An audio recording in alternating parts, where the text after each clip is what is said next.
Kejaksaan Agung terutama ya, dia punya banyak cara gitu ya, punya banyak cara untuk mengungkap itu.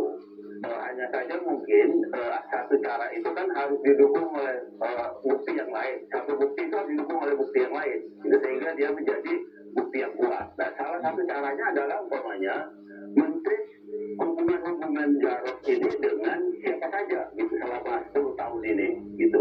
Ya bisa jadi umpamanya mayoritas mayoritas hubungan itu dilakukan dengan kalangan hakim agung umpamanya atau kalangan hakim di pengadilan umpamanya, iya kan?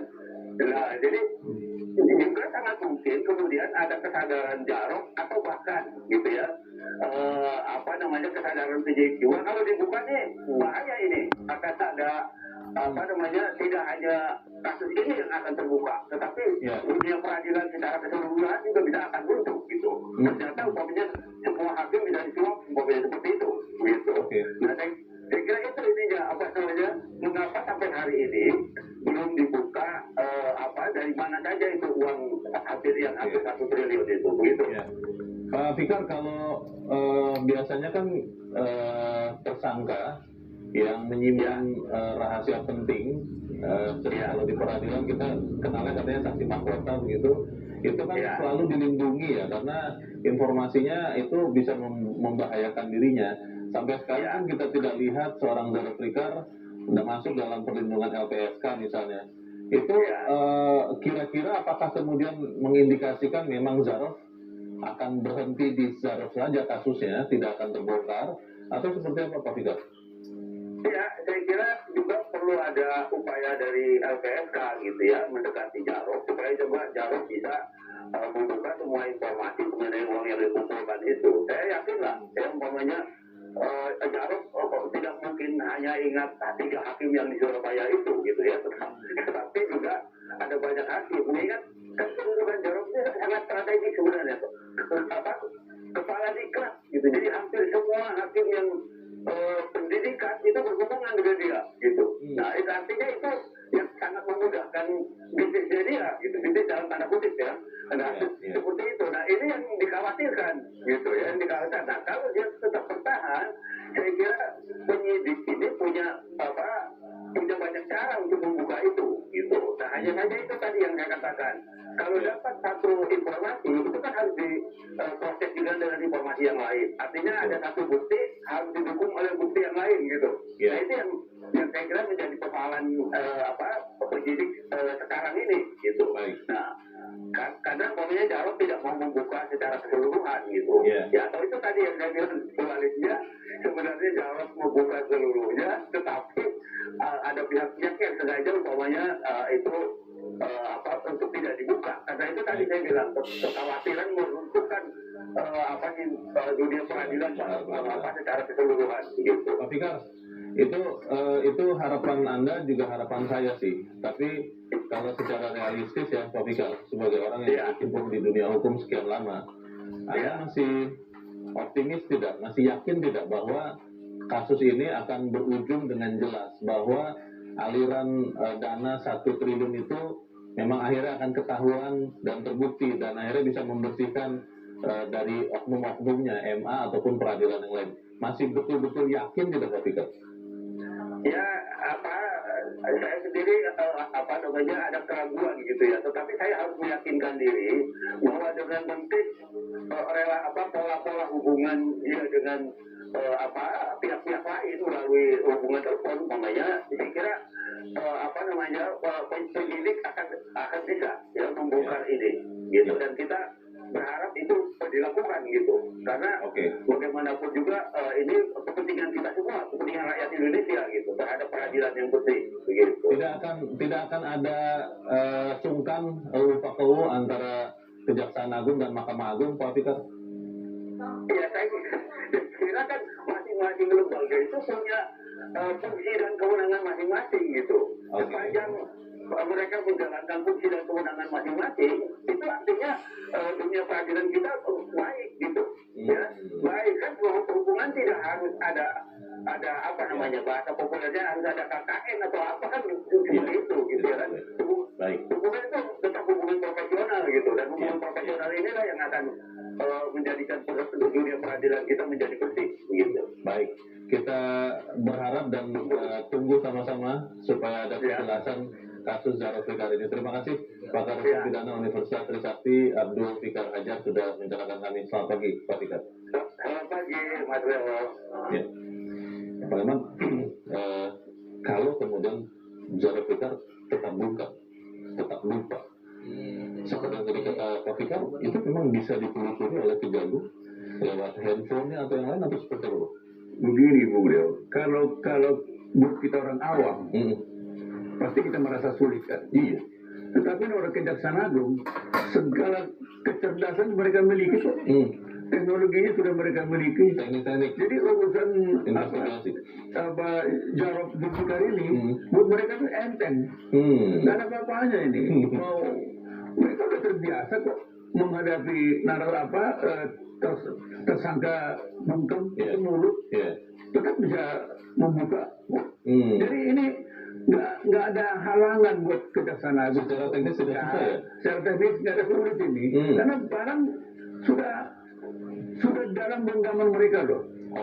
Orangnya sudah ditahan, barang buktinya sudah dikuasai. Juga. Jadi tidak ada lagi sulitnya buat Kejaksaan Agung. Pengakuan awal ada, tapi kan kemudian lupa bang katanya bang. Mau ada atau tidak pengakuan awal nggak ada urusan buat mereka. Ini barang ini udah pasti ini akan membuka kotak Pandora apa sebetulnya yang menyelimuti dunia peradilan kita selama ini. Pertanyaannya itu bang, yang tadi saya tanya ke Pak Fikar, kan ini sama-sama penegak hukum, ada Mahkamah Agung, ada Kejaksaan Agung. Kalau ternyata informasi Zaro Fikar membongkar, ada nama-nama yang masih aktif bang, katakanlah hakim gitu, oknum, kan ini kan akan mencoreng nama MA. Apakah Kejagung kemudian mau melakukan itu karena nanti reputasi MA bisa menjadi rusak, tidak menjadi sungkan atau dilokalisir kepada seorang Zaro Fikar saja bang? Begini Bung Leo, kalau kita mengacu kepada apa isi pidato dan tekad Presiden Prabowo di awal pemerintahan ini, buat Presiden Prabowo sekarang ini tidak ada urusan sungkan, tidak sungkan dan sebagainya. Buat Presiden Prabowo, korupsi harus dibasmi. Dimanapun itu berada, siapapun itu, lembaga manapun pasti dibasmi. Itu tekad Prabowo, tekad Presiden kita. Nah jadi tinggal sekarang ini kan kalau Kejaksaan Agung main-main, dan saya yakin tidak akan main-main. Jadi ini kalau mereka mengabaikan barang bukti ini, tangkapan ini, ya mudahlah semua usaha untuk memberantas korupsi ini. Oleh karena itu harapan kita ada bagusnya Presiden Prabowo segera memanggil Kejaksaan Agung dan minta paparan. Dan Presiden harus mengawasi jalannya pengusutan kasus ini. Itu boleh bang? Boleh. Kan selama ini suka ada yang bilang, yang terdahulu sih mengatakan saya tidak boleh mengintervensi jalannya peradilan, jalannya penegakan hukum, katanya begitu bang. Ini kan bukan di peradilan kan. Ini kan Kejaksaan Agung itu kan Presiden kan boleh dong meminta. Bisa gimana? Gimana perkembangan ini? Boleh dong. Minta kejelasan. Kenapa sudah 3 pekan ini? Apa kabarnya? Apa ini? Ini barang tangkapan ini bunyinya apa ini? Masalahnya di mana? Kok agak mandek kan? Karena kasus ini, Bung Leo, ini akan membuka apa yang terjadi selama ini dalam budi peradilan. Kalau sebenarnya, kan sangka orang kan rahasia umum kan bahwa ada mafia peradilan, ada mafia hukum, ada makar kasus, dan itu sudah menjadi rahasia umum. Nah, tapi kan selama ini kan susah untuk membuktikannya. Nah, sekarang sudah ada barang, sudah ada tertangkap, dan sudah mengakui selama 10 tahun mengatur kasus. Nah, sekarang tinggal diminta duit ini duit siapa, titipan siapa, dan untuk mengatur kasus apa, siapa.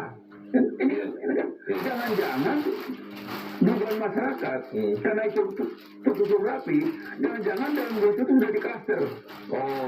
Ini untuk ini untuk kelompok. Udah di cluster. Organisasi dengan rapi begitu ya? Katanya kan. Nah itu ada nggak itu? Ini pertanyaan kita. Jangan-jangan ya. Nah jangan ada. Tapi sampai sekarang ya kita sih masih yakin Kejaksaan Agung masih on the track kan. Tidak masuk angin. Tidak masuk angin, dan mereka sebetulnya sudah punya bila jangan mereka sudah punya nama sebenarnya. Tinggal mereka belum mengungkapkan. Harapan kita sekarang ini Kejaksaan Agung sudah membuka kasus ini secara terang benderang, tapi mungkin mereka belum mau mengumumkan. Tetapi ini nanti harus diumumkan. Ini uang siapa? Kan ini penting dia. Atau mungkin ada kekhawatiran bang, kalau ternyata memang benar nih ada sekian nama, jangan-jangan masih aktif oknum hakim misalnya, dan di lembaga peradilan lain semuanya dibongkar, institusinya akan bisa goncang gitu. Jangan-jangan itu yang dipertimbangkan Kejaksaan Agung, bang? Tidak akan goncang, yang salah ya tangkap. Itu oknum. Institusi tidak. Kan Mahkamah Agung tetap tidak akan rusak kan. Tapi ketika ada misalnya katakanlah kalau ada dari Mahkamah Agung yang terkena kan, kan apa salahnya kalau dibongkar kan? Dan menurut saya Mahkamah Agung juga akan dengan rela untuk mengantarkan katakanlah anggotanya. Kan tidak ada masalah. Karena semua orang kan masih di negara hukum, kedudukannya sama di hadapan hukum, termasuk penegak hukum kan bang? Betul. Tetapi kalau ada perbuatan melawan hukum, semua juga harus sama. Kita harus jeda dahulu, Bang Herman, dan pemirsa tetaplah bersama kami, Editorial Media Indonesia, segera kembali.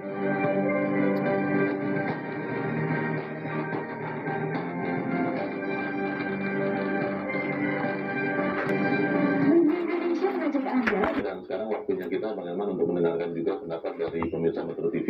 Kita sudah terhubung dengan pemirsa Metro TV di Denpasar, Bali. Ada Ibu Ipung. Ibu Ipung, selamat pagi.